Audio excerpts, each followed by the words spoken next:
empezar por dar las gracias a la UNIA y a la Red una vez más por organizar estas jornadas fantásticas. Llevamos un día y medio discutiendo el papel que puede tener la cultura en el desarrollo sostenible. Ayer comenzábamos explicando la agenda de los Objetivos de Desarrollo Sostenible y tenemos aquí abajo esos 17 objetivos que se han adoptado ya por las Naciones Unidas y que todos tenemos una responsabilidad de garantizar que se implementan para el año 2030, es decir, 2030. Ayer uno de los debates era si consideramos el desarrollo sostenible como el desarrollo que garantiza una prosperidad económica, que saca de la pobreza a los millones de personas que están en situación de pobreza, pero que también considera la igualdad social y el desarrollo social y la sostenibilidad medioambiental. Queda la duda de qué papel puede jugar la cultura. ¿Debería la cultura de ser un cuarto pilar del desarrollo sostenible? ¿Es más bien la cultura algo que debe de aplicarse de manera transversal a estos tres pilares del desarrollo sostenible? Hemos estado desde ayer por la mañana escuchando ejemplos fantásticos de cómo la cultura está, en efecto, contribuyendo ya a la implementación de estos objetivos. Quizá lo que ha faltado un poco es que estas iniciativas se apropien de estos objetivos de desarrollo sostenible, explicando cómo determinado proyecto o determinada exposición contribuye a este objetivo en concreto, y quizá esta sería un próximo paso. En esta mesa vamos a continuar la discusión. Los ponentes van a hablar muy brevemente de las iniciativas que están llevando a cabo en sus distintas instituciones y les lanzo ya la pregunta, un poco a modo de conclusión, de cuál creen que es el rol de la cultura en garantizar el desarrollo sostenible. Van a hacer unas exposiciones de 8 minutos más o menos, yo les voy a mantener a raya, porque realmente lo que queremos es que haya un diálogo y una discusión con todos vosotros. Hemos visto que el público es experto, que además estáis metidos en iniciativas también muy interesantes, así que queremos que haya una interacción importante. Empiezo por dar la palabra a Paco Cerrejón Aranda, director de programación del Instituto de Cultura y las Artes de Sevilla. No, yo soy el otro Paco. Somos dos Pacos, hemos venido Paco. los dos andaluces, dos Pacos. Empezamos por Paco. Había Pero dicho que se en iba a dar Andalucía a está Paco y pero- Rafael, son los dos nombres más populares. pues empezamos por Os este prometemos Paco. que en Andalucía hay más nombres, ¿eh? Pero Además de Macarena y... Vamos a empezar con el primer Paco. Venga. Y ya te digo, mantener un poco... si me a pones ahí raya. el reloj, perfecto. Vale. Preséntanos un poco qué es lo que estáis haciendo y luego lánzanos unas ideas sobre qué puede el sector de la cultura hacer para el desarrollo sostenible. Venga, perfecto. Bueno, yo soy, como ha dicho, Paco Cerrejón. Como tenéis ahí, el director de programación del Instituto de la Cultura y las Artes de Sevilla, que es el ICAS, que no es otra cosa que el área de cultura del Ayuntamiento de Sevilla. Y bueno, pues he sido toda mi vida y sigo siendo gestor cultural. Hablando antes con los compañeros, me comentaban que ya desde ayer había una nota que destacaba, ¿no?, que es que muchísimas instituciones, tanto públicas como privadas, se habían dado cuenta de que tenían ya iniciativas desde el punto de vista de la cultura en relación con la sostenibilidad, pero que eran iniciativas puntuales sin que existiera realmente un discurso o una estructura, ¿no? Eso no nos está pasando a nosotros en el ICAS en Sevilla. Nosotros estamos, además, el área de cultura estamos dentro de un área nueva que se llama el área de hábitat urbano, que entre otras cosas incluye urbanismo, incluye turismo, incluye cultura, y eso ha hecho que empecemos a trabajar con un poquito más de insistencia en este tema. Hemos partido casi de cero, digamos, y como os decía, lo primero que han llegado han sido las iniciativas y ahora estamos en ese proceso de reflexión y de intentar coordinar y desarrollar un discurso y un programa eficaz.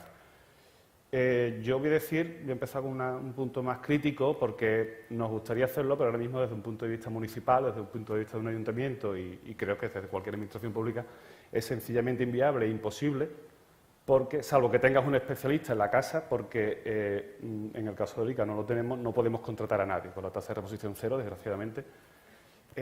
Financieramente sería para nosotros bastante viable poder contratar a una persona especialista en este tema que evaluara, que coordinara, que propusiera, que nos ordenara ese trabajo que ya estamos haciendo, pero desgraciadamente pues eso es imposible y eso va a lastrar mucho la necesaria elaboración de una política cultural sostenible.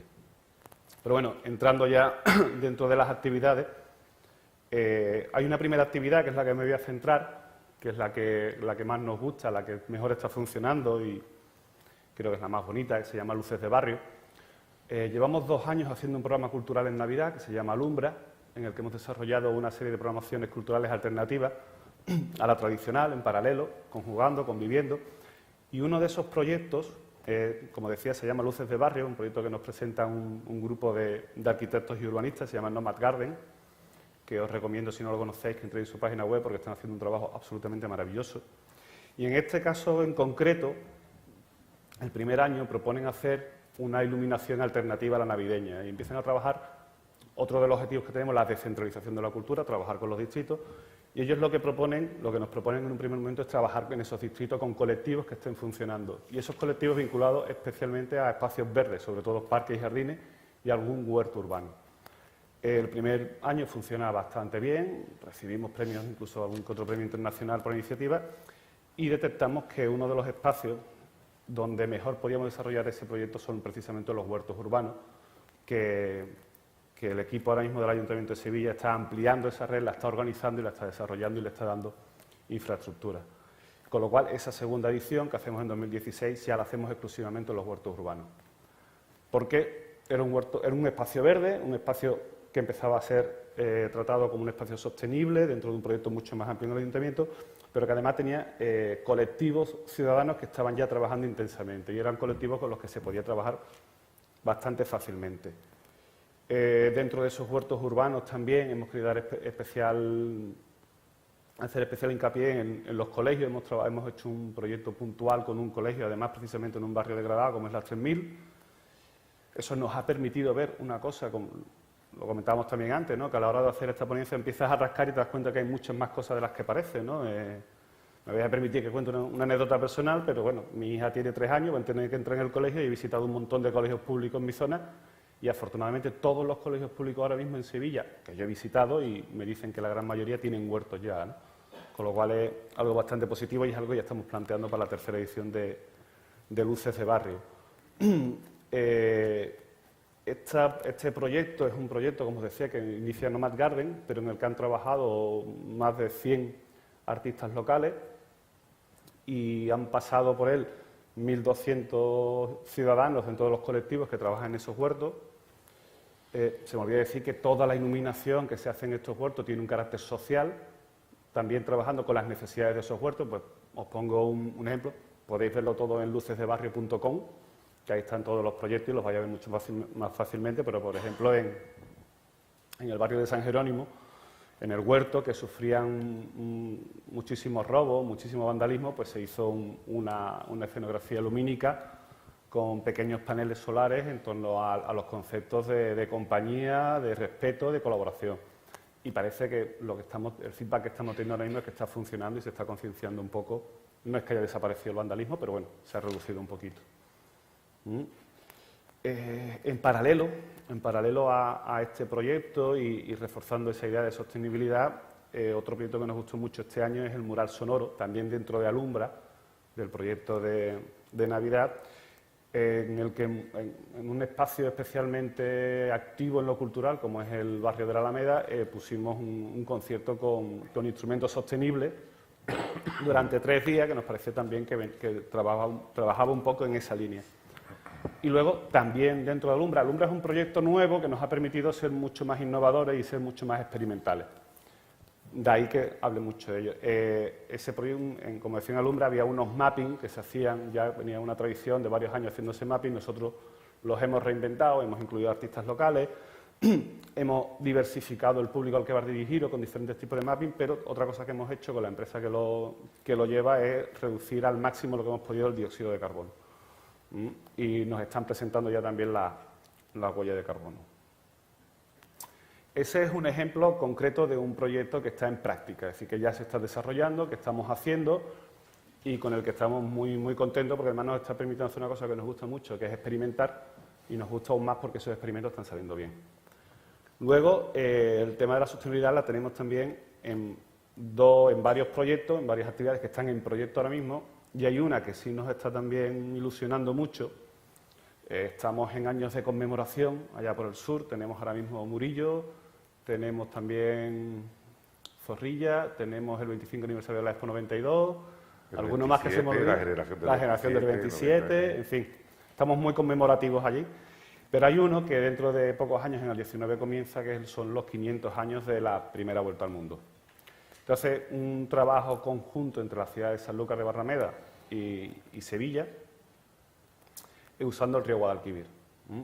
Estamos diseñando una serie de actividades culturales con el río como eje, en el propio río y en paralelo al río, en el cual, aparte del contenido cultural, evidentemente todo el trabajo de medio ambiente y de sostenibilidad lo estamos desarrollando bastante. Y con un punto del medio ambiente que estamos incluyendo, que es el punto histórico, es decir, explicar cómo era ese entorno, cómo era el medio ambiente, cómo era el entorno verde de esa zona en su momento, cómo es ahora, cómo ha evolucionado y hacia dónde podría ir, tanto para lo bueno, si somos capaces de desarrollar conciencia. ¿Cuánto me queda?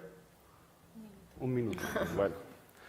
Tenemos otros más, como os decía, pues bueno, todo el tema del servicio de publicaciones, pues estamos trabajando en la coedición y demás, pero bueno, resumiendo muy poquito, estamos trabajando con el área de urbanismo, en microadaptaciones, con el Alcázar, que también este mismo colectivo Nomad Garden está haciendo un trabajo maravilloso en los jardines del Alcázar, la puesta en valor de lo verde, de la arboleda de la ciudad, de todo el patrimonio vegetal.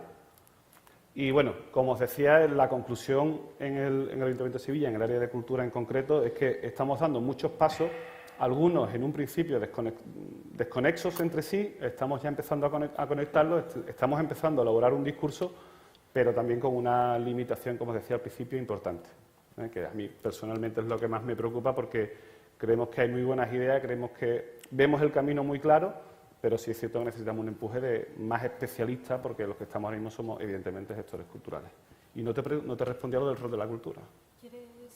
Brevemente, yo una cosa muy breve, yo creo que el papel de la cultura, más allá del disfrute estético, está en la concienciación y en la capacidad de hacer ciudadanos críticos. Y en democracia creo que el papel de la cultura es básico, precisamente por eso, por la capacidad de elaborar crítica, de elaborar ciudadanos con conocimiento y con capacidad crítica. Y ahí, evidentemente, todo el tema de la sostenibilidad, todo el tema del medio ambiente debe ser una herramienta más, o la cultura debe ser una herramienta más para esa concienciación, que no vaya solamente en el desarrollo estético, que muchas veces nos vemos en la cultura como espectáculo, sino la cultura como creación de ciudadanos. Sin cultura no hay ciudadanos, sin cultura el 2 más 2 pueden ser 5, como decía Orwell en 1984. Yo creo que en el tema del medio ambiente ese papel de la cultura también hay que destacarlo. Muy bien, pues muchas gracias. Uf, me coge aire. Coge aire.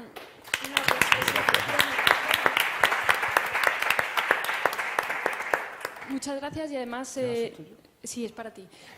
Me das pie a presentar a Lucía Vázquez, vamos de abajo arriba, que ayer presentó unas iniciativas interesantísimas que están llevando a cabo en el Museo de Picasso, precisamente en esa creación de ciudadanos críticos, sensibilizados, particularmente a los más pequeños, ¿verdad? Adelante, Lucía. Igual te pido que cuentes un poco qué es lo que hacéis y luego respondas a esta pregunta. Bueno, María me pedía que contase otra vez, lo siento para los que me escuchaste ayer, pero esto va a ser una hipnosis, o sea que no... a las personas que han llegado hoy nuevas, pues lo que presenté yo ayer es el arte como herramienta pedagógica para trabajar los objetivos de desarrollo sostenible con la comunidad escolar. Entonces se diseña un programa de acciones desde infantil hasta bachillerato, que incluye trabajar con los niños y también con los profesores y con sus familias. Se dividen los objetivos de desarrollo sostenible en función del nivel cognitivo de los alumnos y se trabaja de una manera transversal, porque el arte es lo que la vertebra, es decir, se cogen imágenes artísticas de artistas contemporáneos que están haciendo obras sobre sostenibilidad, cambio climático, y a partir de ahí se crea un programa de acciones en el que se debate sobre esas imágenes, se hace arte sobre los conceptos que hay detrás de esas obras de arte, se planifican salidas culturales, se trabaja con artistas locales que estén en esa línea del Objetivo de Desarrollo Sostenible que se esté trabajando y se forman los profesores para que ellos sean los que luego puedan integrar esa herramienta en su currículo, porque lo que estamos viendo es que los temarios de infantil, primaria y secundaria ya incorporan el cambio climático, pero no así los Objetivos de Desarrollo Sostenible, que ya que los tenemos y que es una ruta que está muy clara, yo necesito esa concreción, porque si no yo en la inmensidad de la sostenibilidad me pierdo. Entonces me parece que habría que trabajar sobre todo en sensibilizar en los Objetivos de Desarrollo Sostenible, porque si el esfuerzo es que esos objetivos se cumplan para 2030, bueno, pues es eso lo que hay que, ese es el camino que creo que hay que seguir. A la pregunta de por qué es importante, ¿no? Pues bueno, todo lo que contamos ayer de que hay que crear esa conciencia, hay que crear esos ciudadanos críticos. Francisco Fernández Buey, en la revista que publicó el Ministerio de Cultura en 2012 sobre museo y sostenibilidad, el monográfico, que lo tienen en PDF, y vamos, es larguísimo, pero es muy interesante para ir leyéndolo poco a poco. Dice que hay que elaborar una argumentación racional que haga frente al siguiente dilema. En la actualidad necesitamos conciencia de especie, que es lo que hablábamos ayer, o sea, necesitamos esa identidad global que nos permita apropiarnos de los Objetivos de Desarrollo Sostenible que han de ser nuestro destino como especie, ¿no?, para revertir el cambio climático. Pero esto choca con lo que conocemos de la historia del género humano, porque nunca nos hemos unido todos a una, ¿no? Entonces, ¿cómo lograrlo? Pues, bueno, la cultura y el arte, que es lo que hemos hablado, puede ser una herramienta muy potente. Yo, yendo a algo más concreto, se me ocurre que igual que hay plataformas de, por ejemplo, las ciudades se han unido en C40, ¿no, María? Que es una plataforma maravillosa en la que las ciudades están poniendo todos los esfuerzos en convertirse en sostenibles. ¿Por qué no hacer una plataforma de cultura y sostenibilidad? Un tímido intento de algo parecido hemos hecho nosotros, que no de sostenibilidad, de inclusión social, en el Museo Picasso, que es una plataforma en la que se integran proyectos de arte e inclusión social. Bueno, pues algo así, a lo mejor yo lo lanzo por si Marta o María quieren, ¿no? Realmente nosotros necesitaríamos eso, ¿no?, como profesionales de la cultura, un sitio de referencia donde ir y donde ver esas buenas prácticas, todos estos casos que hemos puesto en conocimiento, y donde se pudieran realizar acciones, debatir, consultar qué se hace en otros sitios y formarse en los Objetivos de Desarrollo Sostenible. O sea, podría aunar una plataforma que aunase todo eso, ¿no? Yo creo que, vamos, personalmente sería una cosa muy práctica para nuestro sector, porque al final siempre hablamos y vemos eso, lo que decía Paco, ¿no?, que está todo deslavazado, no sabemos, nos tenemos que ir formando. Bueno, pues si todo se pusiese en un sitio, pues sería una cosa maravillosa, ¿no? Pues tomamos nota. No sé dónde está Marta, pero vamos a tomar nota de esta propuesta. Voy a dar la palabra ahora a Francisco Cervantes, que es director del Instituto Andaluz de las Artes y de las Letras y que nos va a contar también un poco qué es lo que está haciendo este instituto y también nos va a responder con algunas propuestas. Venga, perfecto. Bueno, yo voy a empezar un poquito al revés. Voy a empezar con la respuesta. Bueno, voy a intentar enmarcar la respuesta y después cuento brevemente, porque son muchas las actividades que se realizan en Andalucía en este sentido, trasladarlo también esa información.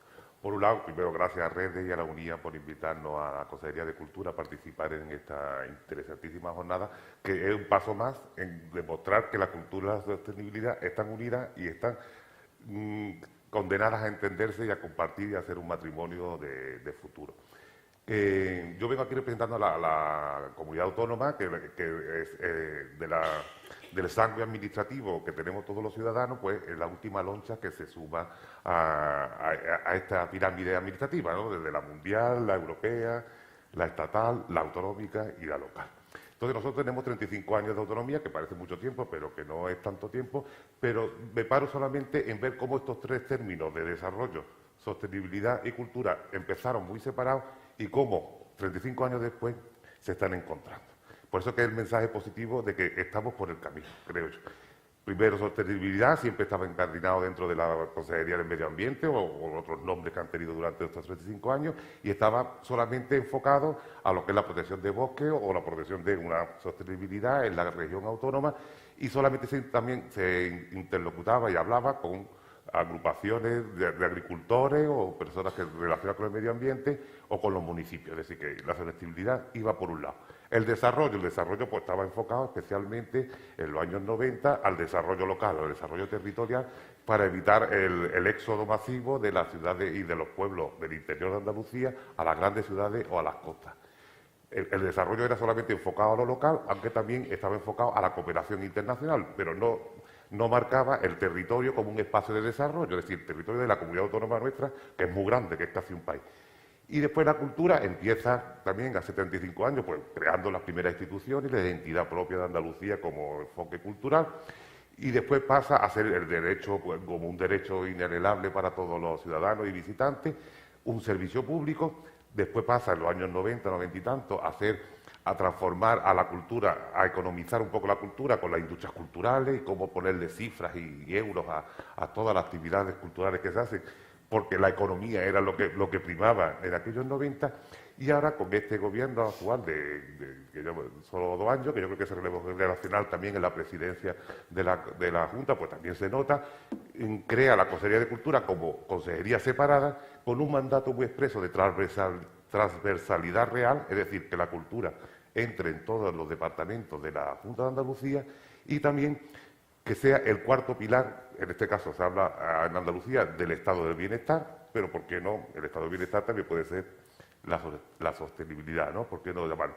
Porque creemos firmemente de que las políticas culturales son políticas muy efectivas para lograr los objetivos de desarrollo sostenible. Ese es el punto que nos encontramos ahora mismo. Estamos confluyendo esos 3 conceptos. ¿Y cómo se materializa? Pues el año pasado, el 25 de octubre, justamente el día que nació Picasso, de la fecha de nacimiento de Picasso, pues hay un acuerdo de Consejo de Gobierno por el cual se crea o se da el primer paso para establecer la estrategia andaluza de desarrollo sostenible. Es decir, se quiere aplicar ya, transponer los 17 objetivos de desarrollo sostenible de la Agenda 2030 y empezar a trabajar de manera coordinada, que es lo que nos falta todavía a todas las administraciones y a todas las instituciones que trabajan, que cada uno la hace o por interés o porque sus gestores están sensibilizados con el medio ambiente, muchas son privadas, pero las que están dentro de lo público necesitan que arriba estén concienciados y potencien también de que se trabaje en ese nivel. Bueno, como digo, el 25 de octubre del año pasado se pone en marcha ese acuerdo de gobierno, se le encarga a la Agencia Andaluza de Cooperación que ponga a trabajar para el desarrollo de esa estrategia andaluza de desarrollo sostenible. Ahora mismo estamos en la fase de la creación de las mesas de trabajo, en la cual van a estar representadas todas las consejerías, que yo creo que ese es un paso cierto, real y necesario, de que no sea la de cultura por un lado, la de medio ambiente por otro, o incluso la de innovación, sino que todas confluyan en este órgano de coordinación que tiene un nombre que me gusta mucho, un grupo de trabajo de coherencia, que es muy importante, de política, coordinación y gestión. Yo creo que está pillando todos los niveles reales de lo que es la aplicación y el desarrollo de una estrategia.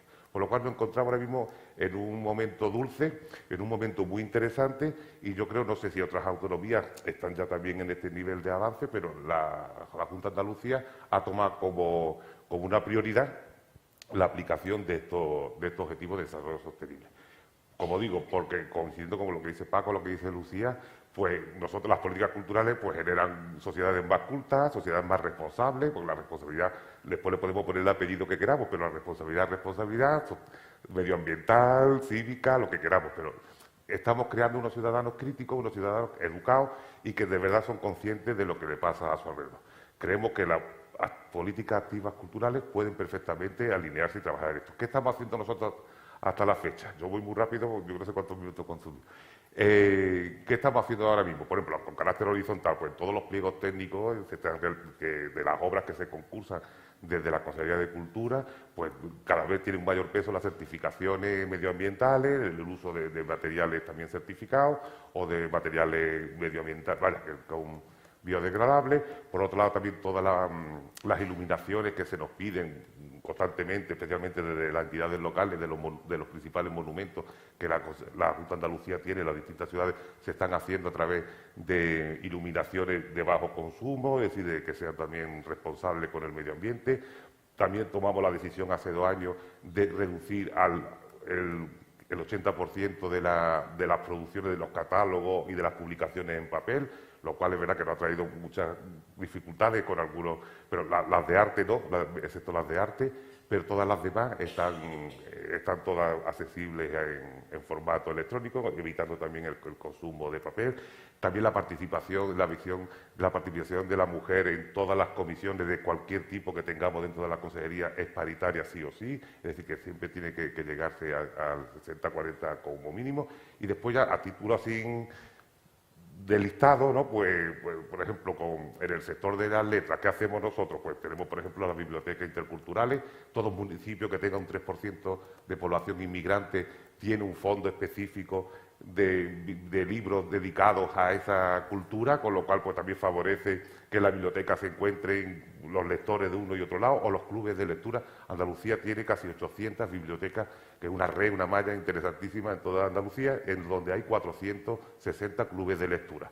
Clubes de lectura que hacen lectura y después puestas en común críticas, y nosotros, que somos los que enviamos también los lotes de libros, pues siempre intentamos que en esos lotes que se mandan anualmente hayan temas de concienciación medioambiental, de la mujer, de la integración, es decir, de distintas vertientes.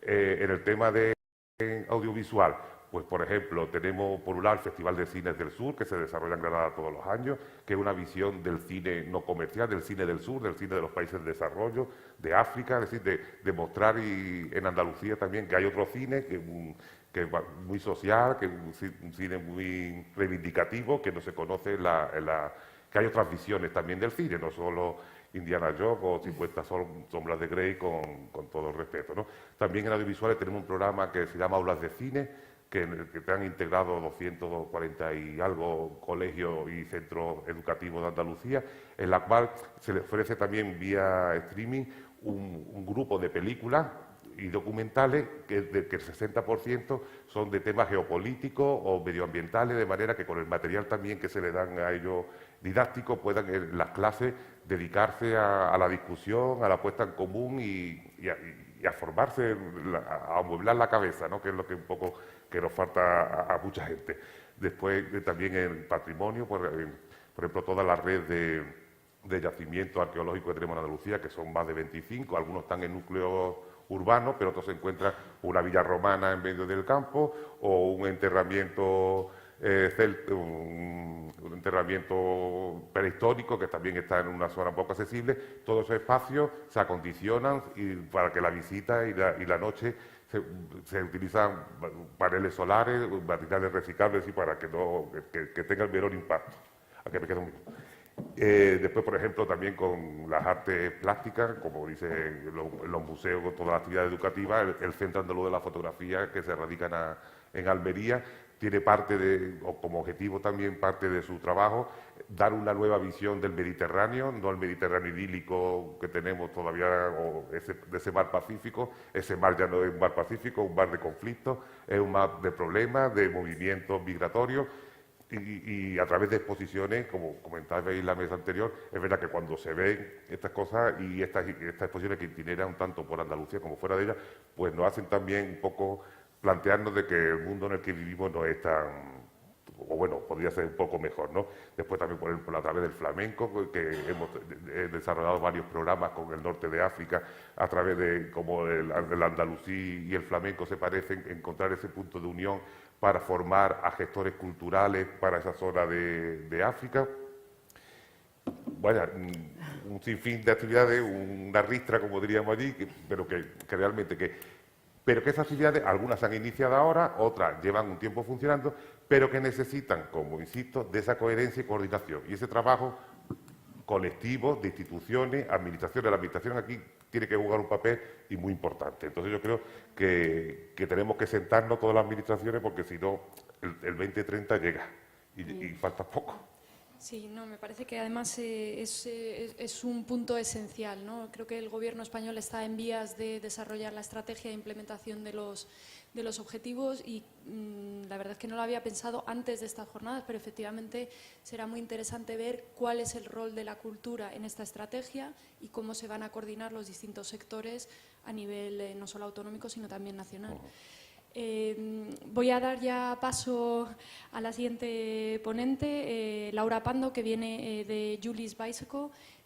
Te pido también que nos cuentes, yo creo que hay bastante más gente de la que estuvo allí, así que por favor cuéntanos un poco esas iniciativas fantásticas que habéis puesto en marcha y luego pues si nos puedes responder ya a la pregunta clave. Vale. Yo voy a hacer lo mismo que Francisco, voy a empezar por al revés. Pero antes de nada, muchas veces, yo creo que pasa mucho en España, que pensamos que lo que hacen en otros países es mucho mejor que lo que hacemos aquí. Y yo llevo 8 años en Inglaterra, en Reino Unido, trabajando en esta intersección entre la cultura y el cambio climático. Y la verdad que me he quedado maravillada de ver las cosas que se están haciendo, las cosas que oigo de Lucía, de lo que he oído del Thyssen-Bornemisza, de Fernando. Y la verdad que no sé, me voy muy esperanzada y sobre todo muy orgullosa de lo que se está haciendo aquí en España. O sea, que lo primero de deciros que enhorabuena, que realmente el trabajo que nosotros hacemos desde Julie's Bicycle, que es la bicicleta de Julia, un nombre un poco extraño, no tenemos ninguna Julia, pero somos todas mujeres, que es casualidad, no es estrategia. Y bueno, pues lo que hemos estado un poco haciendo es conectar esas actividades que ya existían en el Reino Unido y darles un poco de forma, un poco más de voz, un poco más de plataforma, crear los espacios para que la gente con el conocimiento y con las experiencias que ya estaban poniéndose en práctica, pues que convergieran en un punto, que empezasen a compartir y aprender los unos de los otros. Entonces, bueno, eso es un poco la intención de Julie's Bicycle fue la de intentar entender cuál es el rol de la cultura dentro de este reto tan terrible que tenemos. Realmente nos olvidamos de la urgencia y porque como no está, parece que no está a la vuelta de la esquina y parece como que no está ahí, pero está ahí. Entonces, bueno, yo creo que el papel de la cultura en conseguir estos objetivos es que es el hilo conector, es que teje esos objetivos y los junta y los hace fuertes y les da una coherencia, pero les da una fortaleza única. He estado teniendo una conversación con esta... me he olvidado de tu nombre. María Victoria, una conversación muy interesante que estábamos teniendo hace 10 minutos sobre Colombia y cómo ahora mismo pues están en ese momento de reconciliación y cómo la cultura está tomando un papel absolutamente fundamental en esa reconciliación social y en aunar esas voces de manera muy diferente. Lo que tiene la cultura es que da espacio a todas las voces, las que vienen de la calle, de las élites, de todos lados. Entonces puede ser un graffiti, puede ser un poema o puede ser una escultura de Botero en medio de la plaza de Medellín. Entonces, bueno, pues yo creo que ahí está el secreto realmente, en dar una plataforma a esas voces. Y luego una cosa que yo no comenté ayer, pero que a nosotros nos pareció muy interesante, es un estudio que nosotros no hicimos allí en Inglaterra, pero lo hizo una organización que se llama Values Matter, los valores importan, y dieron estos datos, yo creo que fue en 2015 o 2016. Hicieron una encuesta, ¿no?, a todos los ciudadanos, bueno, a muchos ciudadanos, y salieron unos datos muy interesantes. Era alrededor de los valores sociales.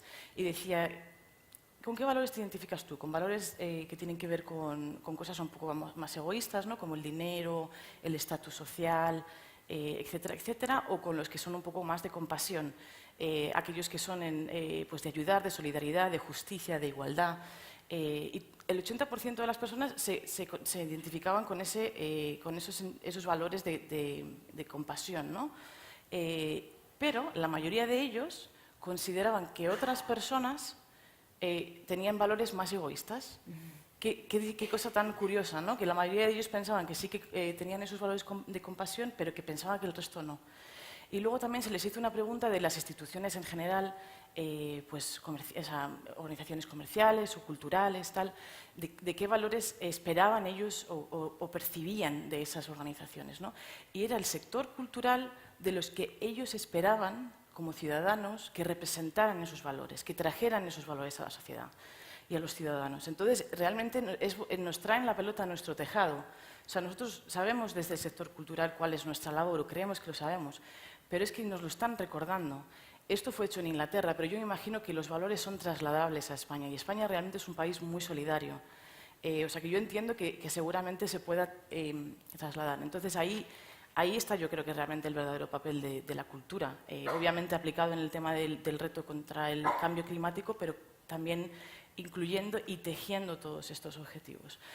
Entonces, volviendo un poco a lo que hacemos en Julis Básico, pues hemos generado un poco diseñamos una herramienta para calcular la huella de CO2, de carbono, que oigo por Fernando, pues que él la ha utilizado y la ha mejorado, y nos parece increíble, o sea, nos parece genial cuando la gente llega y coge nuestras cosas y se las lleva, las hace mejores, las lleva por el mundo, nos parece fantástico. O sea, entonces, ahí están todas nuestras herramientas en la página web, son gratuitas de uso, están personalizadas para el sector cultural.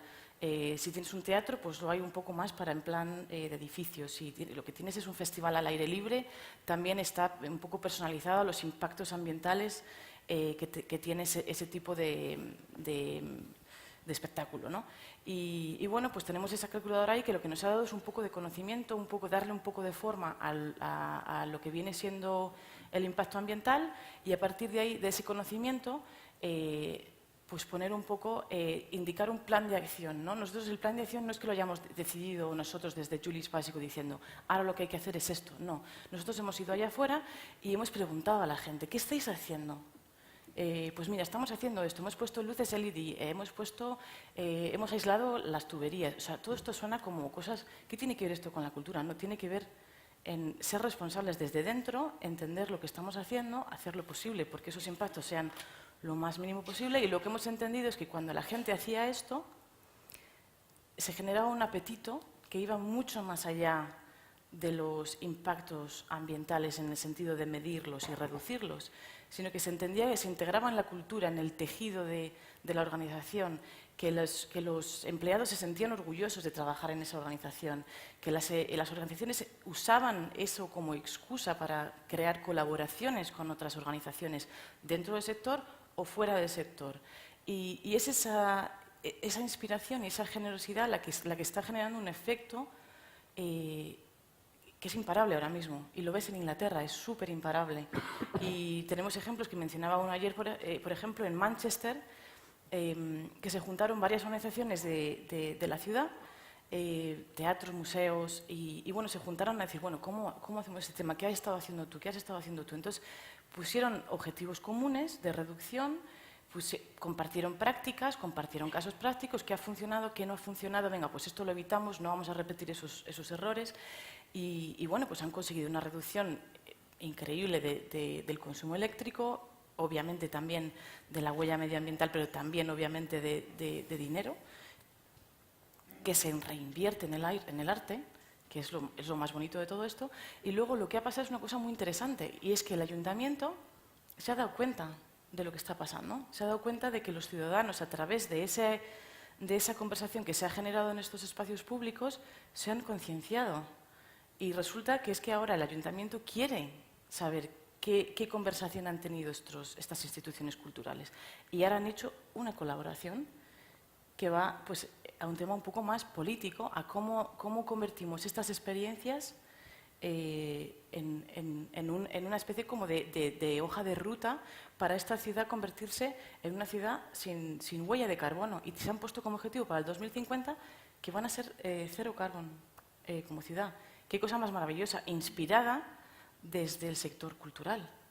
Entonces, bueno, nosotros lo que hacemos desde aquí es contar estas historias. Nosotros condensamos este conocimiento que no es nuestro, que obviamente nosotros aportamos mucho el tema científico, el tema técnico, tenemos gente pues muy experta que está ayudando pues, a hacer auditorías de electricidad, de consumo de electricidad, que damos consejos y todo esto, pero realmente lo que estamos es aprendiendo del sector, ponerlo todo junto, crear unas herramientas, que hay muchas guías, hay muchos manuales, están todos ahí, están todos colgados en nuestra página, están todos de acceso gratuito, están en inglés, pero os invito a que si alguien los quiere traducir, llevároslo, o sea, no queremos que se queden ahí. Y bueno, y lo que estamos haciendo, al hilo de lo que decía Lucía, con esta organización, el C40, que creo que son 45 ciudades ya, si no me equivoco, nosotros estamos colaborando, es muy curioso que me digas esto, porque realmente, quizá más que crear un grupo como el C40, nosotros lo que estamos haciendo es intentar integrar lo que ya está sucediendo en el sector cultural dentro de lo que ya están haciendo en el C40. En vez de intentar dividir, nosotros lo que estamos intentando es juntar esas colaboraciones. Entonces, estamos, de hecho, muy a punto de empezar a escribir una especie de manual conjunto con las ciudades de cómo maximizar, ¿existe esta palabra? Bueno, la estoy inventando en castellano. Sí. Maximizar el impacto de estas acciones que ya están ahí, que ya son visibles y bueno, tejerlas en lo que viene siendo la política de las ciudades, en la estrategia política y contar con el sector cultural como un sector clave, indispensable en esta conversación y bueno, ahí estamos. Entonces yo invito a todas aquellas ciudades que están haciendo algo que se sumen un poco a esta y que bueno, que echéis un ojo a lo que también estamos haciendo porque siempre lo compartimos y siempre lo... bueno, creo que me estoy pasando ya. No, tranquila. Bueno, súper interesante, igual que ayer. Y además me parece muy interesante, una vez más, que, como decía Fernando esta mañana, se demuestra que un arte más sostenible no pierde el efecto wow, ¿no? No. Sino que además incluso puede atraer a ese efecto wow sostenible, ¿no? Totalmente. Y que lo que viene siendo es que como que... es que no solamente la reducción de la huella de carbono o la reducción de gasto en una factura, es lo que eso significa. Eso significa que que eres una clase de persona, eres una clase de organización que tiene unos valores muy concretos. Y es que eso va en cascada y va con tus empleados, va con tus audiencias, con tus visitantes. Y eso al final luego, si tú no lo representas, te lo piden. Yo cuando estaba haciendo este trabajo para festivales de música, lo comunicábamos muy abiertamente, que tiene riesgos también, ¿no? Porque la gente pues siempre te pones un poco en la línea, ¿no? Cuando comunicas sobre este sentido. Pero es que si no poníamos ese esfuerzo medioambiental, la gente también se volvía a nosotros y nos decía, ¿por qué no me das la opción de reciclar? ¿Por qué no me das la opción de tomar el autobús? ¿Por qué no me das la opción de tomar las decisiones que quiero tomar como ciudadano? Entonces es una conversación constante que tenemos que tener con nuestras audiencias y con nuestros visitantes y que va a ser muy enriquecedora y no tenemos que tener miedo de ser criticados, es la única manera. O sea, si no nos critican, si no nos dicen que estamos haciendo algo mal, ¿cómo nos vamos a dar cuenta que lo estamos haciendo mal? ¿Cómo vamos a poder empezar a hacerlo bien? Entonces... Yo quería preguntarte una cosa, Laura, porque yo muchas veces me planteo, los que ya pasamos los 50, si aquí hay una diferencia generacional, que no sé si todo va a estar mejor dentro de un año porque las generaciones que vienen son más conscientes y lo van a llevar más en el ADN, mientras que los que tenemos ya pintamos canas vamos un poco como al remolque, ¿no? Que son cosas que casi sobrevenidas, aunque uno lo pueda tener como individual, pero como administración o como institución, son cosas muchas veces que vienen porque la Naciones Unidas lo pone, pues entonces se pone todo en marcha. ¿Hay una diferencia entre las edades o tú ves que no importa aquí las diferencias generacionales?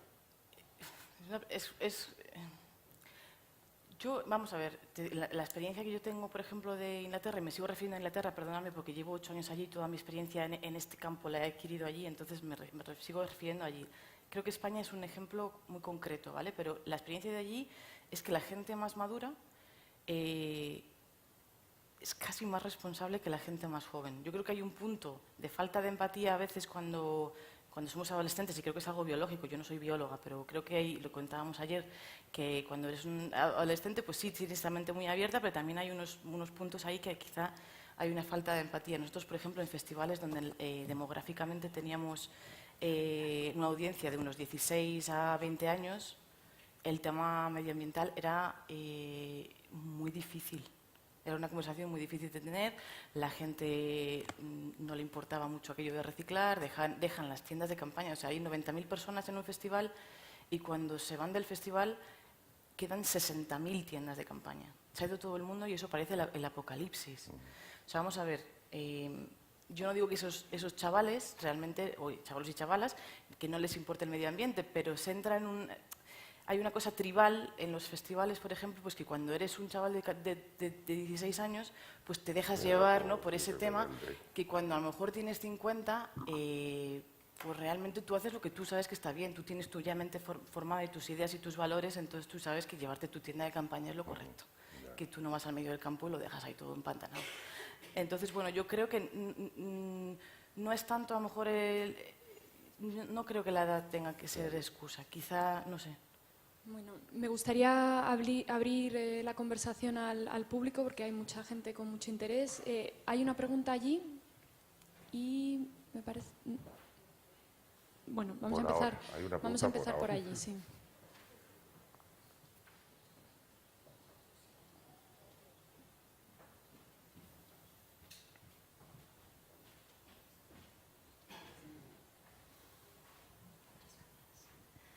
Hola, buenos días. Soy Teresa Soldevila del Museo Marítimo de Barcelona.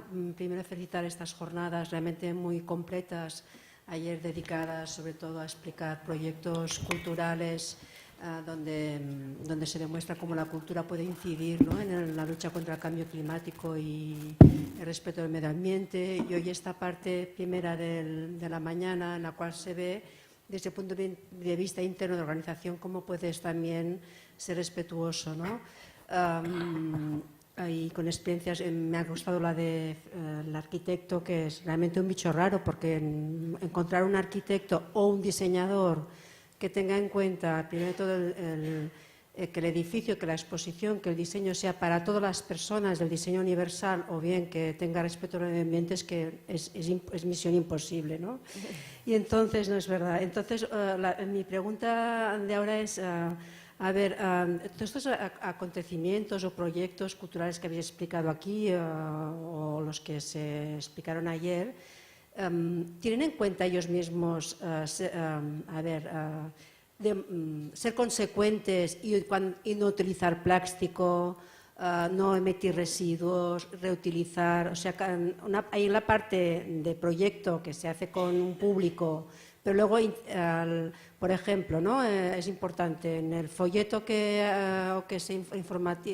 la campaña de comunicación, que se informe del transporte público con el cual tú puedes desplazarte a este lugar, ¿no? No utilizar, pues, en conferencias como aquí, ¿no?, que no se utilice plástico. Es decir, este elemento muchas veces organizamos actividades de sensibilización, pero luego nosotros mismos no somos consecuentes con el tema de las 3 Rs, etcétera, etcétera, ¿no? Luego también quiero comentar, en Cataluña, la Generalitat promueve que los equipamientos culturales podamos tener un distintivo de calidad ambiental, que lo puedes tener, no te supone ningún gasto, porque, por ejemplo, a veces tener certificados ISOs, que están muy bien y que ojalá todos pudiéramos tener, la empresa que concede estos certificados suele ser muy cara, ¿no? Y entonces allí hay la posibilidad de que tú demuestras con indicadores pues las acciones que tú haces medioambientalmente en cuanto a consumo, etcétera, etcétera, de residuos, etcétera. Entonces tú tienes este distintivo, con lo cual bibliotecas, museos, teatros, entonces con lo cual tú destacas por ser respetuoso con el medio ambiente, ¿no? Y creo que es una acción que puede interesar y que vale la pena. Cuesta porque es lo de siempre, ¿no? Tener estos indicadores para luego reflejarlos en las memorias de sostenibilidad siempre es la parte difícil, porque es lo que decía también a un compañero de la falta de personal en las instituciones culturales que sean profesionales de medio ambiente, ¿no? Pero bueno, esto también te anima a trabajar en este tema, ¿no? Incluir el medio ambiente en la gestión cotidiana. Bueno, pues mi pregunta era esto, si se tiene en cuenta, porque muchas veces hacemos actividades, pero luego nosotros mismos somos contaminantes. Bien, porque siempre gracias. es lo de siempre. O es que así es más caro. Que esta es siempre la respuesta. Es que si somos respetuosos, nos sale más caro. Que este es otro tema que también es importante de comentar. Gracias. No sé si hay más preguntas, quizá. Sí. Hola, buenos días, soy Lola Díaz, gestora cultural. Quería hacer una pregunta un poco más amplia, que era, como ayer no estuve, no sé si habéis tenido oportunidad de tratar realmente cómo veis el papel de la cultura dentro de los propios ODS. Ha habido también un debate en otras ocasiones de que realmente en este momento hay una mucho menor presencia del factor de la cultura dentro del ODS, lo que fueron los objetivos del milenio. Entonces, por supuesto, saludando y estando totalmente de acuerdo con la mayoría de las cosas que aquí se han dicho y viendo, en fin, necesarísimo que los agentes culturales y las instituciones culturales nos sumemos a una mayor visibilidad y a unas mejores buenas prácticas con ese tema, creo que a lo mejor también era interesante el cuestionar en sí mismo por qué la cultura ha perdido un papel que yo considero fundamental en lo que podrían ser los ODS. Me aprovecho solamente para ampliar lo que ella dice, sobre todo en un momento donde además estamos viviendo no solamente la pérdida de bienes culturales materiales de una forma muy brutal, digamos, sino además estamos viviendo exilios nómadas que casi son permanentes, como todo medio Siria, que no sabemos qué va a pasar con su cultura, medio Sudán, en fin. Estamos viviendo un momento donde la cultura humana, que además yo creo que has estado muy bien cuando has resaltado el tema de la sostenibilidad humana como especie, no como parcelas individuales o como acciones individuales, sino como especie, cómo nos salvamos de esta, ¿no? La cultura de repente no está, es como que en los ODS ha desaparecido frente a los demás, como acaba de decir Lola, pero además no se plantea ni siquiera esta problemática, digamos, que estamos viviendo ahora en nuestra propia contemporaneidad como desastre total, ¿no? Como desastre de nuestra propia cultura y en países tan característicos como Irak, Siria, que han sido el soporte de nuestra cultura occidental, ¿no? Y una otra pregunta, perdonad. A raíz de lo que decía ella, esto que estamos viviendo, ¿no? El antropoceno como destrucción del planeta y tal. ¿Vosotros creéis que realmente hay una posibilidad real de hacerlo sostenible, este antropoceno, con todo lo que está sucediendo? Muchas gracias. Vamos a ver si hay un par de preguntas más y sí, aquí... perdón. Hola, ¿qué tal? Buenos días. Mi nombre es Javier Iturralde. En primer lugar, felicitaros por las jornadas, una iniciativa necesaria y muy interesante. Mi pregunta es la siguiente.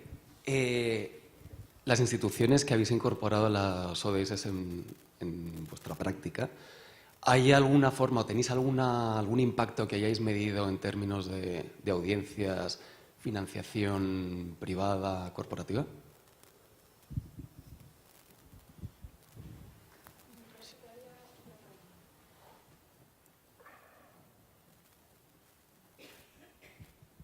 Buenos días con todos. Reitero nuevamente mi felicitación por el gran evento académico y científico. Más que todo yo me quiero ir sobre lo que en cada uno de sus proyectos, algunos se enfoca sobre la educación ambiental intergeneracional, sobre incluir o no incluir a toda la ciudadanía, porque si nos volvemos críticos, primero necesitamos fortalecer el talento humano. Entonces eso me gustaría saber. Y también, como manifestaba Jeffrey Sachs que se dio una charla hace poco, que el verdadero cambio se va a venir desde las universidades y también cómo se manejan estas redes con las universidades. Esa es mi pregunta. Gracias. Bueno, yo creo que vamos a cerrar aquí porque ha habido temas muy diversos y yo creo que sí, seguimos cogiendo preguntas. ¿Quién quiere empezar? Yo con el tema porque me he acordado también de otra cosa, con el tema de la primera pregunta. En Luces de Barrio y en otras jornadas que hicimos, colaboramos también con uno de los colectivos con los que colaboramos en Sevilla, es Fab Lab, y al mismo tiempo me ha surgido una duda, porque es un colectivo que trabaja todo el tema de la autoproducción y sobre todo con la impresión 3D. Y tuvimos unas jornadas en torno a la producción 3D, la autoproducción, la generación de contenido, pues que tiene que ver, creo que también, es un camino en el que podemos trabajar con el tema del diseño y producción de exposiciones. Y nosotros, en Luces de Barrio, parte de la producción se generó específica para eso, con una intención de reciclaje después los propios huertos urbanos, ¿no? Luego muchas de las cosas, de hecho, uno de los proyectos que se hizo en las 3000 precisamente era una cúpula geodésica, que le servía luego como un espacio más dentro del huerto. Y con el tema de la financiación, por ejemplo, a nosotros nos ha ayudado que esos mappings de Navidad que hacíamos a la hora de buscar financiación con grandes empresas, el punto de libre de CO2 nos ha ayudado un poquito a la hora de conseguir que pusieran un poquito más de dinero. Ahí sí es cierto que hemos tenido ayuda. Y con el tema de las audiencias, en el tema también de luces de barrio, sí hemos notado un nuevo tipo de público. Estamos también muy obsesionados con la creación de público, llevar la cultura a un nuevo público, y sí hemos notado un nuevo tipo de público. Por un lado, el público de esa periferia, de ese extrarradio que va a la actividad, pero también de un público que va buscando ese contenido de sostenibilidad en relación con la cultura. Ahí sí hemos encontrado un pequeño nicho. Y me permitís una brevísima reflexión, que tiene que ver también con todo lo que está haciendo, evidentemente, porque, lo decías tú, con el tema de los encuentros, la necesidad de los encuentros. Yo creo que esta jornada, a nosotros, en el ICA, nos ha servido para poner negro sobre blanco todo lo que estamos haciendo, incluso cosas que estábamos haciendo y no sabíamos que estábamos haciendo. Ahora mismo tenemos en Sevilla, que creo que Fernando la conoce, la exposición de terror en el laboratorio, y hoy me he enterado, pues que, bueno, me he enterado ahora en el AVE viniendo bicheando, que es una exposición sostenible, si no me equivoco, ¿no? Y además hace años me acabo de enterar que colaborábamos en la exposición de TVOs que se montó en Angulén. Pues yo creo que este tipo de jornadas, pues, y si lo hubiéramos sabido a la hora de una exposición que está funcionando muy bien, pues hubiéramos reforzado todo el tema de la sostenibilidad, lo hubiéramos incorporado al discurso, porque todo el discurso mediático que estamos haciendo de una actividad concreta, yo creo que ahí también es como se puede utilizar la cultura. Pues si hacemos luces de barrio, hacemos notas de prensa, o si hubiéramos en ese momento hubiera tenido conocimiento de esa faceta de terror en el laboratorio, hubiéramos generado información concreta para medios especializados y para redes sobre esa faceta de sostenibilidad en la cultura, ¿no? Yo creo que este tipo de encuentros y todos los que se puedan generar van a ayudar a que las administraciones seamos conscientes de cosas que ya estamos empezando. Como decía, hay dificultades de ordenar, pero bueno, estos son pasos que son bastante importantes. Yo me parece muy buena la pregunta de si es coherente el contenido con la forma, porque al final es que, cuando empiezas a hacer estos proyectos es que es eso lo que... Yo personalmente creo que los que estamos aquí hemos incorporado a nuestra vida la sostenibilidad. O sea, pues, no sé, tenemos el chip de estar en el hotel y usar la misma toalla, ¿no? ¿Para qué va a usar? Para la cara, y una para la cara, otra para las manos, otra para... ¿no?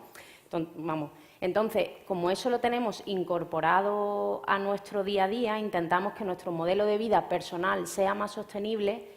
Pienso que eso por ejemplo, los profesores con los que nosotros trabajamos, ellos mismos también son sostenibles en su día a día. Entonces ya es algo que surge automático, o sea que no hay un planteamiento o sea, no es incoherente, porque ya directamente dice, por supuesto, papel reciclado, qué materiales tenemos para poder hacer esto, o sea, ya va en el... Pero sí, es una pregunta clave que hay que hacerse, porque si no, ¿de qué estamos hablando, no? O sea, es que no tiene ningún sentido. La medición es algo que... la medición, ¿no? ¿A quién pregunto de eso? Perdona, que no te veía. Justamente estábamos hablando de eso con Pedro, las instituciones culturales, y ayer yo creo que salía el tema. Tenemos el reto de medir, por ejemplo, Pedro lo decía antes, de la Casa Encendida, en el Museo Picasso, en museos, en sitios donde la gente viene, está un rato y se marcha. ¿Cómo mides el impacto? ¿Cómo mides el impacto de un proyecto? Nosotros, los proyectos que hemos medido siempre han sido colaboraciones a largo plazo fuera del museo, o sea, en el que los grupos vienen y van. Pero hemos medido, que también lo hablábamos ayer con Paloma, y Paloma decía efectivamente que hay aspectos que, por supuesto, se pueden medir, ¿no? Nosotros hemos medido ciertos aspectos. Y en este proyecto, por ejemplo, en el que estamos trabajando, de sensibilización de los objetivos de desarrollo sostenible, todavía no hemos podido, porque ha de ser, si tú quieres medir cómo sensibilizas a alguien, tiene que ser algo a medio o largo plazo. Pero sí, la medición yo creo que tiene que estar por lo menos nosotros la hemos incorporado al proyecto y está en marcha, pero medimos un aspecto, ¿no?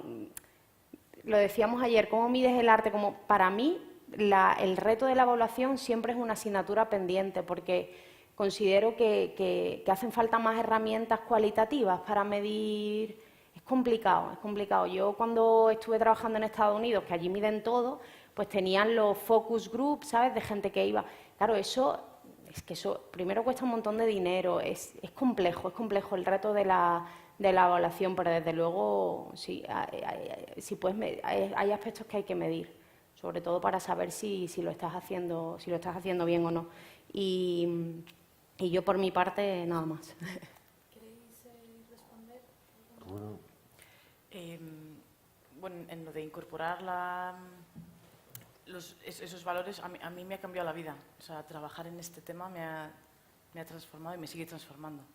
Y algunos de los procesos por los que personalmente he pasado han sido difíciles, de tener que decir, bueno, es que esto que he estado haciendo toda la vida, pues lo tengo que dejar de hacer, o empezar a pensar en mi dieta, no desde el punto de vista de adelgazar, pero desde el punto de vista de qué es lo que como, de dónde viene, cómo ha sido, y esas cosas, pues que bueno, que pues no se me viene ni pasar por la cabeza antes de empezar un poco a incorporar este pensamiento. Y lo que pasa con este tema es que no hay vuelta atrás.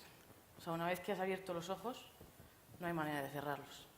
Y no es que quieras, pero es que no la hay. Entonces es un poco, y yo creo que es una evolución, y yo creo que es un poco de no apuntar dedos a nadie tampoco. O sea, no apuntar el dedo y decir, es que tú no estás haciendo esto, haces esto pero no haces lo otro. Y yo creo que eso es un error.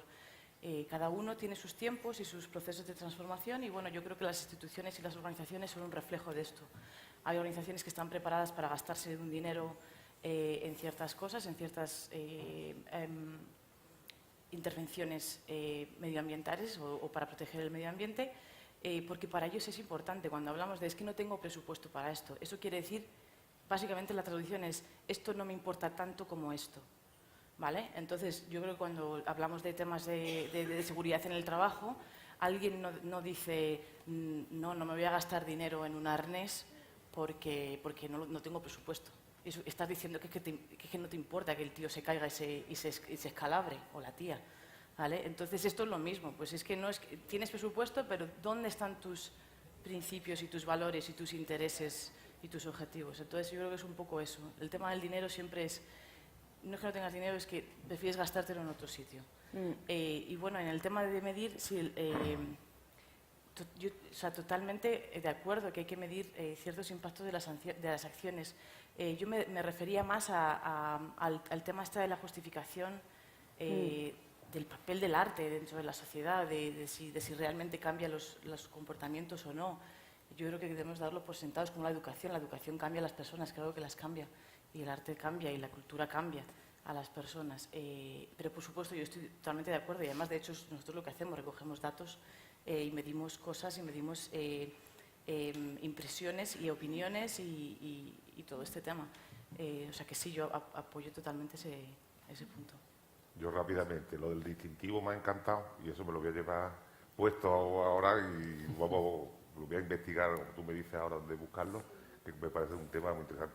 Internamente intentamos, como tú dices, la Junta de Andalucía se ha establecido una serie de normativas de uso racional, de uso de la luz, del papel reciclado, es decir, que hay una serie, pero son muy tímidas. Yo sigo pensando, pero yo creo que esta revolución de esta estrategia andaluza, como todos vamos a ponerlo en conjunto, nos va a servir un poco para el meneo general, que creo que todavía necesitamos, especialmente a las personas que no se dedican directamente al medio ambiente, sino que se dedican a otras labores, ¿no? A otros departamentos de la consejería. Yo creo que también, un poco respondiendo por aquí, el tema de presupuesto y también por allí, no hay que olvidarlo, la crisis está y se ha resentido, pero desde las políticas sociales, con todo lo del corazón, y se han hecho cosas que han tenido que hacerse. Entonces, realmente viene en un mal momento este arranque de a lo mejor de los objetivos de desarrollo sostenible, pero yo creo que como nos quedan 15 años, no creo que sigamos 15 años como estamos ahora. Entonces yo creo que esto servirá también porque es verdad que ciertos recursos, aunque también están las prioridades, hacen falta para poner en marcha estas políticas desde el plano del personal hasta de la utilización de herramientas que son necesarias. Yo también lamento que la cultura no esté ahí, que no sea un 18, un 19, por tener 17, tener 18 no pasa nada, ¿no? Un número muy bonito también, el 18. Entonces yo, leyéndolo, pues tú lo ves que está ahí como en el ambiente siempre, está como un bosón de Higgins que lo une todo, pero que no se nombra, ¿no? Entonces yo creo que ahí, yo también lo lamento de que en Naciones Unidas no haya puesto como el patrimonio, la cultura, pues igual que hay que conservar el medio ambiente, hay que conservar pues, todo nuestro legado, ¿no? Todo el pasado que los humanos hemos sido capaces de realizar, y todo lo que puede transmitir esos espacios o la actividad cultural. Yo también me quejo en ese sentido de ese apartado. Y por último, lo de medir. Nosotros en la estrategia andaluza, uno de los apartados específicos serán de elaborar herramientas de evaluación y de medición. Entonces, hoy por hoy no hay. Hoy por hoy no hay una metodología, pero se entiende o se establece específicamente en el acuerdo del Consejo de que una parte se dedique o un apartado sea solo enfocado a la evaluación y el seguimiento y la valoración de los trabajos que se hagan dentro de esta estrategia. Yo creo que ninguno hemos contestado a esta señora sobre la universidad. Sí, es verdad. Porque ahí se queda la universidad. Yo creo que la universidad debía haber estado a lo mejor también aquí, aunque está aquí abajo la Internacional de Andalucía, pero yo creo que el papel de las universidades es muy importante, pero muchas veces está muy ausente. Bueno, Es verdad. No. Por alusiones, por alusiones.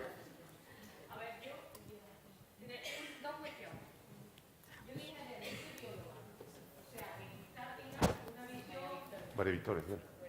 Decía que lo comenté ayer, yo soy bióloga y evidentemente mi formación se va casi siempre a los 3 pilares que hablábamos ayer: el medio ambiente, la economía y la sociedad.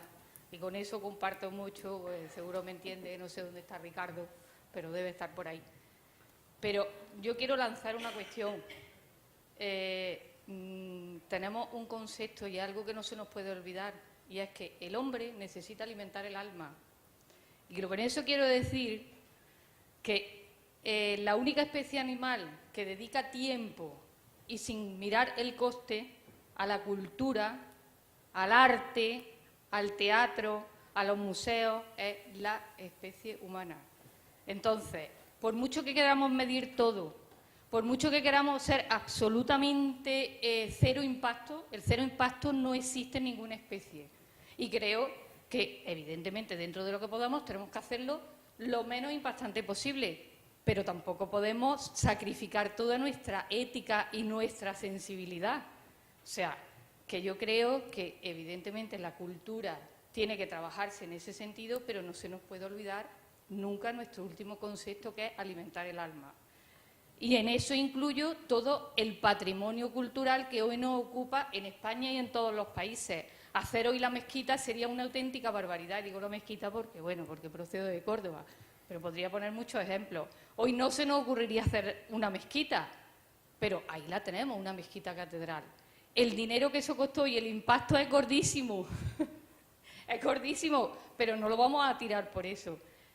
Quiero decir que las universidades somos conscientes de todo esto, de medir, de los 3 pilares y del 4.º pilar. Yo no estoy de acuerdo realmente en que la cultura esté fuera de los 17 objetivos. La cultura es transversal en los 17 objetivos, totalmente. Ahora, lo que tenemos que saber cómo plasmarla, cómo implementarla, cómo llevarla a cabo. Y para eso las universidades estamos plenamente implicados en el cumplimiento de los ODS a través de la Red Española de Desarrollo Sostenible. Marta está aquí.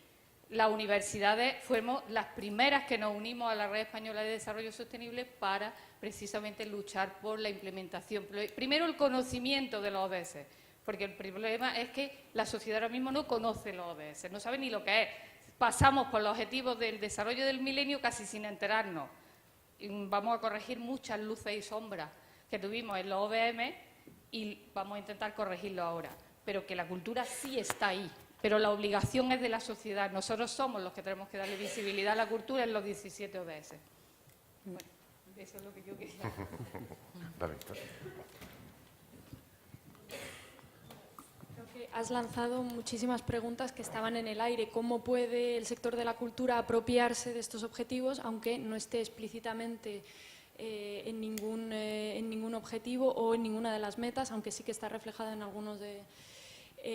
y cómo además la cultura puede ayudar a dar visibilidad a estos objetivos, porque en efecto hay muchas actividades que se están llevando a cabo y quizá el siguiente paso sería coordinar estas actividades, darles un poco asignarlas a un objetivo u otro, que estábamos hablando esta mañana con Marta, para potenciar este impacto.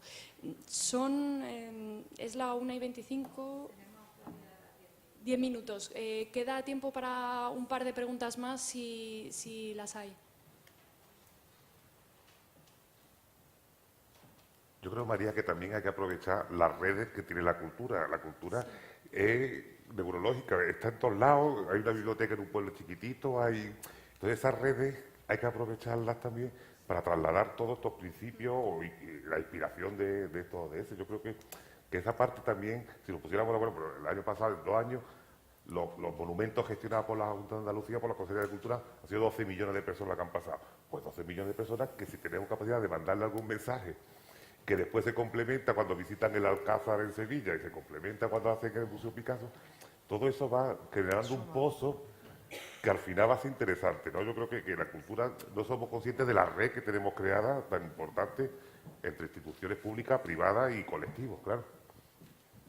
Hay ahora que has dicho el Alcázar, una iniciativa vinculada también a Nomad Garden, que va en torno al patrimonio vegetal de la ciudad, ¿no? Entonces, el Alcázar y el área de parques y jardines de la ciudad, que estamos dentro de ese hábitat urbano, en el que estamos trabajando todos en poner en valor ese patrimonio vegetal de la ciudad, que eso evidentemente, más allá de proteger según qué árboles, incluso proteger árboles muertos, en los jardines de Murillo había un árbol enorme, no me preguntéis qué especie, porque ahí estoy pegado, y un árbol enorme, le han dado un tratamiento con una intervención artística además, y ese árbol está allí enorme, ya no se va a caer, ya está muy bien, pero porque es parte del patrimonio, porque ese árbol tenía 100 y pico de años. Y eso es una labor implícita de concienciación. Es decir, cuando la gente ve por ahí, ve ese árbol enorme, se entera lo que es, ver el tiempo que tiene, o va a visitar Alcázar y le explican ese patrimonio que con la Vuelta al Mundo, que con el descubrimiento de América, etcétera, etcétera, etcétera. ¿Un ombú? Ombú, perfecto. Pues ese. Y ahí lleva una concienciación implícita en esa actividad cultural. Eso, digamos, ahí tienes la cuadratura del círculo. Se oye, ¿no? Sí. Bueno, un poco en respuesta a ese papel que estáis haciendo constantemente, cuál es el papel de las instituciones culturales, de la cultura y tal. Bueno, yo en mi presentación creo que he apuntado un poco en esa vía, ¿no? A mí me parece que la educación es el vehículo, la herramienta fundamental, y las instituciones culturales somos muy potentes educacionalmente. O sea, os puedo garantizar que por el Thyssen cada año niños pasan aproximadamente 100.000. Y la calidad de los programas del Thyssen, que también hay. Y la calidad de no educación, es la cantidad, también la calidad. La calidad sí, es maravilloso. También es importante, bueno, nosotros, lo he comentado antes, ¿no? Es uno de los objetivos claros que tiene el Thyssen desde que se creó, y esto hay que reconocerle que fue una visión del propio Barón, que hace 25 años los museos españoles no son lo de ahora, y cuando la colección, o uno de los requisitos que él impuso para que la colección se quedase aquí es que fuera un museo mucho más integrado y con una vocación mucho más de transmisión de conocimiento, ¿no? Que era lo que existía más en ese momento fuera, y en España no tanto. Hoy día se ha avanzado muchísimo, pero bueno, el Thyssen en ese momento fue un líder, y después seguimos siéndolo, porque cada vez abarcamos mucho más esa visión, ¿no? Pero volviendo al tema, o sea, yo creo que la educación es el vehículo, la herramienta, y nosotros tenemos unos contenidos fantásticos, los museos en general, que nos permiten, desde luego, transmitir conocimiento con muchas perspectivas o con muchos focos, ¿no? Ese es un papel muy importante. Y luego creo que, nosotros, por ejemplo, tenemos un itinerario de sostenibilidad, estamos colaborando con empresas también. Había una respuesta antes, el papel de la colaboración con otros jugadores, ¿no? Privados y tal. Pues sí, nuestro programa, muchas de las iniciativas ahí he podido contar que se han hecho gracias a colaboraciones privadas, pero también en el ámbito de la educación. Nos apoyamos mucho en partners, en socios que nos acompañan en esos programas y que comparten esos contenidos, y particularmente, no puedo decir ahora con quién, porque estamos en proceso de elaboración y de construcción, pero estamos precisamente diseñando unos contenidos fundamentalmente ecológicos, sostenibles, educacionales, no solamente para niños, sino para públicos en general en el museo, con una empresa que tiene mucho interés en ese tema. Y luego, a mí sí me gustaría aportar o llamar la atención también sobre la importancia que tiene la comunicación en general, ¿no? De todo lo que se hace. La vida, si no lo cuentas, es como si no lo haces. Y aquí muchas veces yo creo que no lo contamos lo suficientemente bien. En este sector, en el sector de la cultura, pero también yo creo que España es un país que, con respecto a Reino Unido, por ejemplo, en el que la comunicación es algo esencial y que se le otorga siempre un protagonismo prioritario. En España no somos mucho de contar las cosas que hacemos, muchas veces pues porque no le damos la importancia que de verdad tienen o porque queremos conservar ese conocimiento para nosotros y no compartirlo, no sea que nos lo copien. Pero en este punto de la sostenibilidad me parece que realmente es un tema que hay que compartir y que hay que divulgar. Y además, o sea, ya desde el punto de vista mucho más cotidiano, ¿no? Del ciudadano de a pie que cada día en sus bolsas de basura tira el plástico en el amarillo y lo orgánico en el azul. Yo creo que lo que falta también es ese feedback de las administraciones y de las instituciones. O sea, ¿por qué hago yo todo esto cada día? ¿Para qué sirve? ¿No? Sí. Nadie cuenta qué se ha conseguido con esto. De vez en cuando si oyes, gracias a que se han conseguido no sé cuántas toneladas de vidrio, se ha podido construir un polideportivo en no sé qué barrio. Bueno, me gustaría que me lo explicaran. O sea, cómo esas botellas se convierten en un polideportivo. Eso cuando te lo cuentan, que eso no te lo cuentan nunca, ¿no?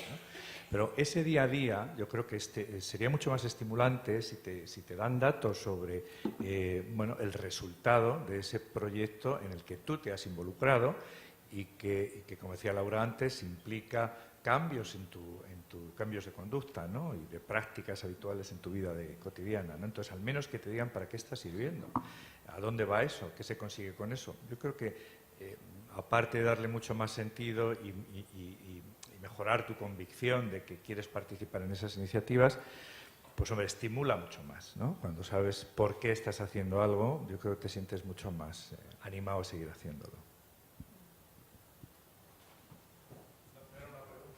Sí, una contribución también. Si no, también quizá yo querría decir alguna cosa más.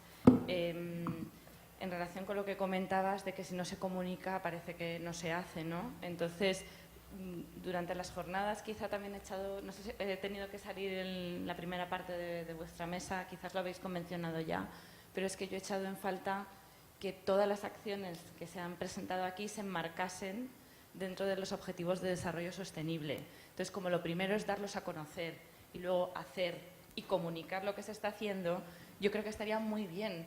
Y yo emplazo a los representantes de instituciones culturales que estáis aquí a que, igual que la Casa Encendida ha estado explicando, yo reciclo, lucho por reducir las desigualdades, lucho para frenar el cambio climático y no se ha mencionado que cada una de esas acciones hacía referencia, contribuía a uno de estos 17 objetivos de desarrollo sostenible.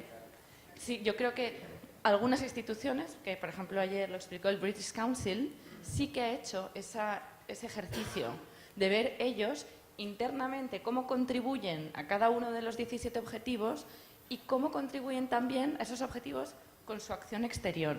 Entonces yo creo que eso ayudaría mucho a comunicar.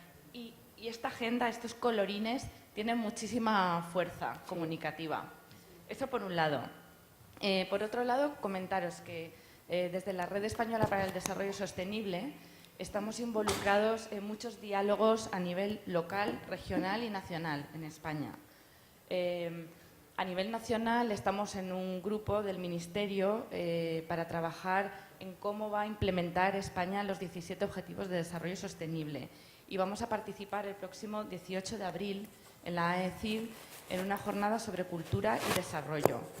Yo me ofrezco también a ser una voz de este grupo para ayudar a situar a la cultura ahí también. Pero también creo que los profesionales del sector cultural tienen que situar a la cultura. Tenéis que ser vosotros mismos los que movilicéis y cuando a nivel regional, local y nacional se hagan estas estrategias de desarrollo sostenible, exigir la voz de la cultura ahí dentro. Y luego, por último, pregunta para los ponentes. Yo intenté movilizar a otras áreas de la cultura para estas jornadas. Llamé a la puerta del INAEM para movilizar a los teatros y la música, a festivales de toda España. Y realmente quien más ha reaccionado ha sido el mundo de los museos. Laura, dime tú, ¿por qué no he conseguido movilizar al mundo del cine, de la música y de los festivales en estas jornadas? Gracias. Ojalá tuviera la respuesta, pero no creo que la tenga. Es curioso porque allí, en Reino Unido, donde nosotros estamos trabajando más, los teatros han llevado la batuta, están marcando el ritmo de las cosas que se están haciendo. Muy interesante, o sea, desde el tema de, obviamente, de gestión de consumo de agua, de gestión de electricidad, pero también en el tema de materiales que se usan en las producciones. Y han salido colaboraciones muy interesantes donde ahora mismo tienen almacenes donde no se tiran los elementos usados en una producción teatral. Laura, perdona, es que me tengo que marchar, que tengo que coger el tren y no me quiero levantar sin aquí de performance, irme ahí como de muchísimas gracias y bueno, siento, gracias. Encantada, Lucía. Guapa.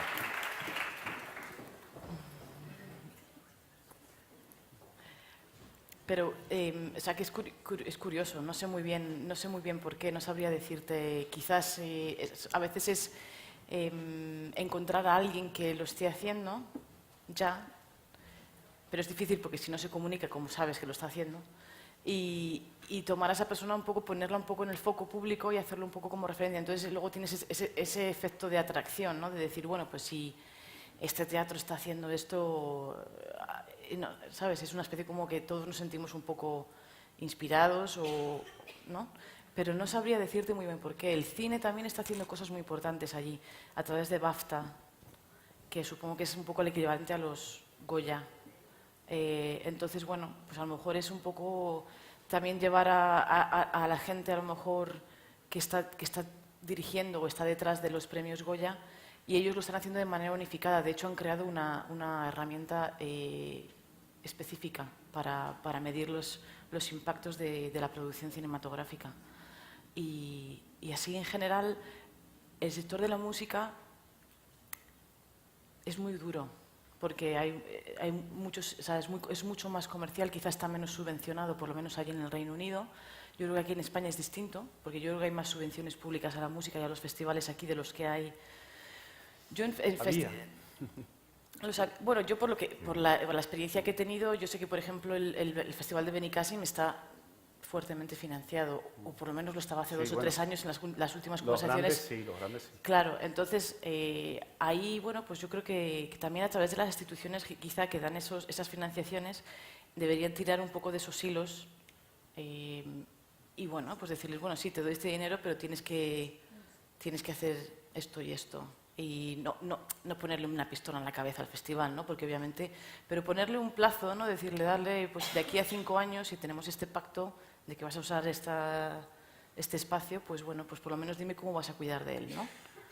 Y no sé muy bien cómo se mete a todo el mundo en el tren, pero yo creo que es un poco por ejemplo, ¿no? Por poner a alguien tan importante como el Museo Thyssen-Bornemisza, lo que estáis haciendo, ponerlo en el foco, y cuanto más podamos, mejor, y cuanto más y apelo totalmente al mensaje que has dado.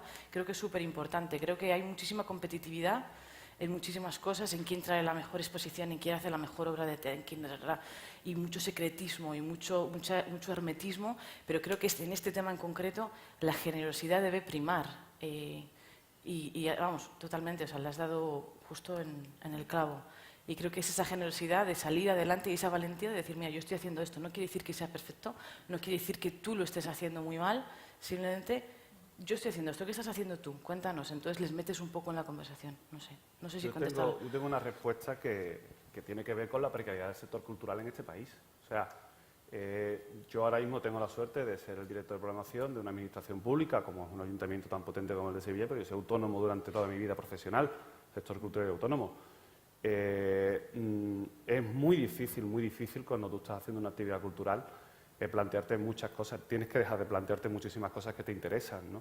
Porque no tienes capacidad, y no tienes capacidad porque estás en una precariedad cuando la gente está luchando por subsistir, con todo el perdón del mundo, pero a mí que me ahorre, que la administración que me cede un teatro o que me cede un espacio se deje de ahorrar la luz, no es mi problema. O que yo pueda tener una inversión en un equipamiento cultural, como puede ser un teatro privado independiente, pues mire usted, yo no me puedo plantear una inversión para reducir para poner focos LED, como si puede hacer lo mismo que estamos haciendo en el Teatro Lope de Vega, o en el Teatro Alameda en Sevilla, o en el Espacio Turina.